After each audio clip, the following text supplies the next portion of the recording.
بسم الله الرحمن الرحيم. وعن عبد الله بن عمرو رضي الله عنهما قال قال رسول الله صلى الله عليه وسلم إن قلوب بني آدم كلها بين إصبعين من أصابع الرحمن كقلب واحد يصرفه كيف يشاء.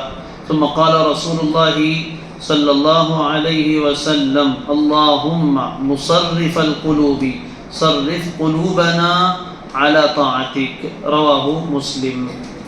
بہت ہی اہم روایت ہے. حضرت عبداللہ ابن عمر ابن العاص رضی اللہ عنہما فرماتے ہیں کہ رسول اللہ صلی اللہ علیہ وآلہ وسلم نے ارشاد فرمایا ان قلوب بنی آدم کلھا بین اصبعین من اصابع الرحمن.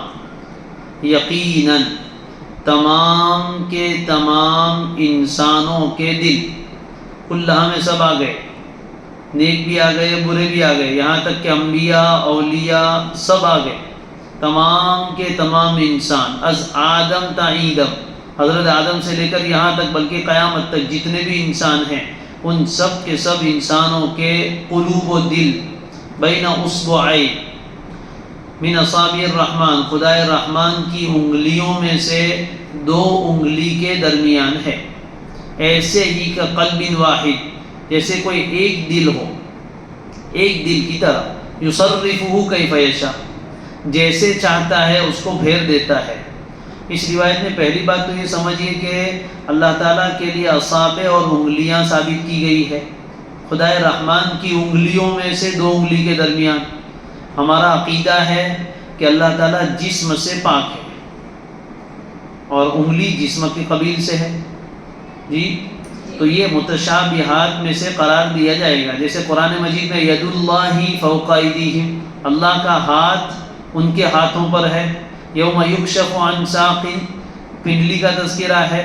تو اس طریقے سے اللہ وجہ ربی کا ذو الجلال والاکرام، اللہ تعالیٰ کے چہرے کا لفظ استعمال کیا گیا ہے، لیکن اس کا مطلب کوئی ہمارے چہرے جیسا چہرہ، ہمارے ہاتھ جیسا ہاتھ، ہماری انگلی جیسی انگلی، ہماری پنڈلی جیسی پنڈلی، ایسا مراد نہیں ہے. یہ کیا ہے؟ اللہ اعلم بمرادہ بذلک، اس کی مراد کیا ہے اس کو اللہ ہی زیادہ جانتے ہیں. بات سمجھ میں آ گئی؟ تو یہ متقدمین کا قول تو یہ ہے کہ اس طرح کی آیات و احادیث میں کوئی تعویل نہیں کی جائے گی بلکہ تفویض کی جائے گی، یعنی اللہ کے حوالے کر دو اللہ اعلم بمرادہ بذلک. سمجھ گئے؟ اور بعض حضرات فرماتے ہیں متاخرین کے مجاز ہے، یعنی سمجھانے کے لیے کہا ہے. جیسے ہماری انگلیاں ہوتی ہے، کوئی چیز ہماری دو انگلی کے بیچ میں آ جائے. یہ قلم ہے، میں نے اپنی دو انگلی کے بیچ میں رکھا ہے. اب یہ قلم میری دو انگلی کے بیچ میں، یعنی میں پورے طور پر اس پر متمکن ہوں، قادر ہوں. اگر ادھر گھمانا چاہوں تو ادھر بھی گھما سکتا ہوں، ادھر گھمانا چاہوں تو ادھر بھی گھما سکتا ہوں. میری مرضی، چاہے ادھر گھماؤں چاہے ادھر گھماؤں. قلم کا کوئی اختیار بیچ میں رہتا نہیں. دو انگلی کے بیچ میں ہے تو کتنا آسانی سے ادھر بھی گھمایا جا سکتا ہے. اسی طریقے سے تمام انسانوں کے دل، یعنی ان کے دل میں آنے والے ارادے خدائے رحمان کی دو انگلیوں کے بیچ میں ہے، یعنی اللہ تعالیٰ کے ارادے کے تابع ہے. وما تشاءون الا ان یشاء اللہ، جب تک اللہ نہ چاہے وہاں تک تم چاہ بھی نہیں سکتے. تو تمام انسانوں کے ارادے بھی اللہ تعالیٰ کے ارادے اور مشیت کے تابع ہے. اس کو آسانی سے سمجھانے کے لیے ایک مثال دی، جیسے دو انگلی کے بیچ میں رکھی ہوئی چیز کتنی آسانی سے دائیں بائیں گھمائی جا سکتی ہے. اسی طرح جیسے اتنے سارے انسان ہیں ان کے دل، لیکن وہ اللہ کے لیے اس میں تصرف اتنا آسان ہے جیسے دو انگلی کے بیچ میں رکھا ہوا ایک دل. یہ قلم کو سمجھ لیجئے کہ یہ دل ہے اور یہ دو انگلی ہے، اس کے بیچ میں ہے تو ادھر بھی گھما سکتے ادھر بھی. تو ایک دل کو گھمانا کتنا آسان ہے. تمام انسانوں کے دلوں پر تصرف اللہ کا ہے، تمام انسانوں کے دلوں پر ارادہ اللہ کا چلتا ہے. جس طرح دو انگلی کے بیچ کی چیز کو بہت آسانی سے دائیں بائیں گھمایا جا سکتا ہے، اسی طرح تمام انسانوں کے دل بھی اللہ کے قبضہ قدرت میں ہے، اس کے اختیار میں، اس کے اقتدار میں، اس کے تصرف میں ہے، اور انتہائی آسانی کے ساتھ یصرفہ کیف یشاء، وہ جس طرف چاہے اس کو گھما سکتا ہے. نیکی کی طرف بھی گھما سکتا ہے، بدی کی طرف بھی. اگر اللہ نیکی کی طرف گھمائے تو دل نیکی کی طرف چلے گا، اگر اللہ بدی کی طرف گھما دے تو انسان گناہ کے راستے پر چل پڑے گا، ایمان کی طرف بھی گھما سکتا ہے، کفر کی طرف بھی، شکر کی طرف بھی، ناشکری کی طرف بھی، جس طرف اللہ چاہے گھما سکتا ہے۔ تو انسانوں کے دل اللہ کے قدرت میں ہے، وہ جس طرف چاہے گھما دے۔ اس لیے اگر ابھی آپ نیکی، اس حدیث کا مطلب بھی سمجھ لیجئے، منشا اور مقصد کیا ہے۔ اگر ابھی آپ نیکی کر رہے ہیں تو غرور کرنے کی ضرورت نہیں ہے، اترانے کی اور خود پسندی میں مبتلا ہونے کی ضرورت نہیں ہے۔ اللہ نے آپ کے دل کو نیکی کی طرف گھمایا ہے تو آپ نیکی کی طرف چل رہے ہیں، لیکن اگر اللہ چاہے اور ابھی برائی کی طرف گھما دے تو تمہاری ساری نیکیاں دھری کی دھری رہ جائے، ساری توفیق سلب ہو جائے اور تم برائی میں جا سکتے ہو۔ اس لیے اپنی قدرت پر، اپنے عمل پر ناز مت کرنا، غرور مت کرنا۔ یہ نیکی کی توفیق کب چھین جائے کچھ پتہ نہیں۔ اللہ سے مانگتے رہیے کہ اللہ آپ دلوں کو پھیرنے والے، میرے دل کو نیکی کی طرف ہی پھیر کے رکھنا، برائی کی طرف مت پھیر دینا۔ اور اگر کوئی آدمی گناہ کے راہ پر چل رہا ہے تو مایوس نہ ہو جائے۔ ابھی گناہ پر اس لیے چل رہا ہے کہ دل بائیں طرف مڑا ہوا ہے، لیکن اللہ کے اختیار میں اس سے مانگو، وہ تمہارے دل کو دائیں طرف گھما دے گا، تو ابھی نیکی کی توفیق ملتے کچھ دیر نہیں لگے گی۔ سمجھ رہے؟ علامہ ابن القیم رحمہ اللہ نے اس کو بہت پیاری مثال سے سمجھایا ہے، بلکہ حدیث شریف میں یہ مثال آئی ہے جیسے کوئی بہت بڑا کھلا میدان ہو جس میں چاروں طرف سے ہوا چلتی ہے۔ میدان اس لیے کہا کہ جہاں آڑ ہوتی ہے، جیسے یہ دیوار ہے، دیوار جہاں ہے اسی کے بالکل پڑوس میں کوئی چیز رکھ دو، کوئی کاغذ رکھ دو تو جلدی ہوا اس میں اثر نہیں کرے گی، اس لیے کہ ہوا کو دیوار روک دے گی۔ لیکن چاروں طرف سے کھلی جگہ ہے، میدان ہے، اور اس کے بیچ میں ایک دم ہلکی چیز کوئی پڑی ہوئی ہے، جیسے کاغذ کا ٹکڑا یا پرندے کا پر اور بازو پیچھا نکلتا ہے، وہ جس میں کوئی وزن نہیں ہوتا، انتہائی ہلکا وہ پڑا ہوا ہے، اور ادھر سے بھی ہوا چلتی ہے، ادھر سے بھی چلتی ہے، ادھر سے ہر طرف سے ہوائیں چل رہی ہے۔ تو بتائیے کہ وہ کاغذ کا کوئی مستقبل ہے؟ ہوا کے رحم و کرم پر ہے نا، جدھر کی طرف سے ہوا چلے گی ادھر وہ اڑ جائے گا۔ انسان کے دل کا حال اس پرندے کے ہلکے سے پر یا کاغذ کے ٹکڑے کی طرح ہے جو میدان میں پڑا ہے، اور اللہ تعالیٰ کا ارادہ ہوا ہے، جس طرف سے اللہ کا ارادہ آئے گا ادھر چلا جائے گا۔ تو ہر وقت اس کو تو ڈرتے رہنا چاہیے کہیں غلط سمت میں نہ چلا جاؤں۔ تو ہر وقت مومن کو بھی اس خوف میں رہنا چاہیے کہ کہیں میں غلط راستے پر نہ چلا جاؤں، اللہ تو میری حفاظت کر۔ جب انسان کے سامنے اپنی یہ حقیقت ظاہر ہو جاتی ہے، علامہ ابن القیم رحمہ اللہ فرماتے ہیں کہ ہر سانس سے آواز نکلتی، یا مقلب القلوب ثبت قلبی علی دینک، یہ دلوں کو پھیرنے والے میرے دل کو اپنے دین پر جما دے۔ اللہ مقلب القلوب ہے، دلوں کو پلٹنے والا ہے۔ نبی صلی اللہ علیہ وسلم بکثرت قسم کھاتے تھے، وہ مقلب القلوب، وہ مقلب القلوب، دلوں کو پھیرنے والے کی قسم۔ صحابہ نے پوچھا اللہ کے رسول کیا آپ کو ہمارے بارے میں اندیشہ ہے؟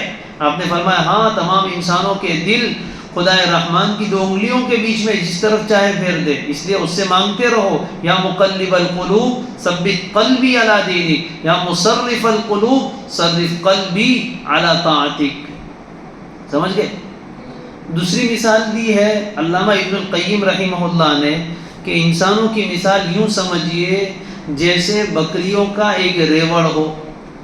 بکریوں کا ایک ریوڑ ہے، اور بکریوں کے ریوڑ کا ایک چرواہا اور نگران ہوتا ہے جو بکریوں کی حفاظت کرتا ہے، اس سے بھیڑیوں سے اس کو بچاتا ہے، بکری کو پھاڑ کھانے والے درندوں سے اس کی حفاظت کرتا ہے۔ اس نگران کے پاس اسلحہ ہوتا ہے، اور اگر کبھی کوئی بھیڑیا حملہ آور ہو تو اس کو مار گراتا ہے، اس کو بچا لیتا ہے۔ تو جس طرح بکریوں کے ریوڑ کی حفاظت اس کے چرواہے سے وابستہ ہے، چرواہا اگر بکریوں کو اپنے حال پر چھوڑ دے، چرواہا اگر ان سے غافل ہو جائے تو کیا ہوگا؟ بھیڑیے اس کو پھاڑ کھائیں گے۔ یوں سمجھیے کہ ہم سارے انسان ہیں اور ہماری چاروں طرف شیطانی بھیڑیے ہیں جو ہر وقت اس کوشش میں کہ ذرا موقع ملے اور ہم ان کا ایمان لے اڑے، ذرا موقع ملے ہم ان کا تقوی لے اڑے، ذرا موقع ملے ہم ان کی پاکیزگی اور ان کے زہد کو لے اڑے۔ ہر وقت بھیڑیے چاروں طرف سے ہمیں گھیرے ہوئے ہیں، لیکن اللہ تعالیٰ ہمارے محافظ ہیں، وہ ہمارے نگران ہیں۔ وہ حفاظت کر رہے ہیں، بھیڑیوں کو ہم پر مسلط نہیں ہونے دیتے، ذرا آگے بڑھتے ہیں تو اللہ تعالیٰ اس کو روک لیتے ہیں۔ لیکن اگر خدا نہ خواستہ اللہ تعالیٰ نے اپنی نگرانی اور اپنی رعایت ہم سے ہٹا لی، وہ ناراض ہو گئے اور اس نے اپنی حفاظت کا بازو ہم سے ہٹا لیا، اپنی نظر ہم سے پھیر لی، تو ذرا دیر نہیں لگے گی ان شیطانی بھیڑیوں کو ہم پر مسلط ہونے میں۔ وہ ہمارے ایمان کی ٹکا بوٹی کر ڈالیں گے، ہمارے تقوی کو اڑا لے جائیں گے۔ اس لیے نبی صلی اللہ علیہ وسلم بکثرت دعا کرتے تھے، اللہم لا تکلنی الی نفسی طرفۃ عین، پلک جھپکنے کے برابر بھی آپ مجھے میرے نفس کے حوالے مت کیجئے، آپ ہی میرے محافظ بن جائیے، میں خود اپنی حفاظت نہیں کر سکتا۔ سمجھ گئے؟ تو انسان اللہ تعالیٰ کی رعایت کا، اس کی حفاظت کا اتنا محتاج ہے کہ اس کا سب نیکی اور تقوی اللہ کی توفیق پر، اس کے رحم و کرم پر موقوف ہے۔ اگر اس نے صرف نظر فرما لی، اگر اس نے ہم سے اپنی رعایت کو ہٹا لیا، تو پھر کوئی ہمارا پرسان حال نہیں رہے گا۔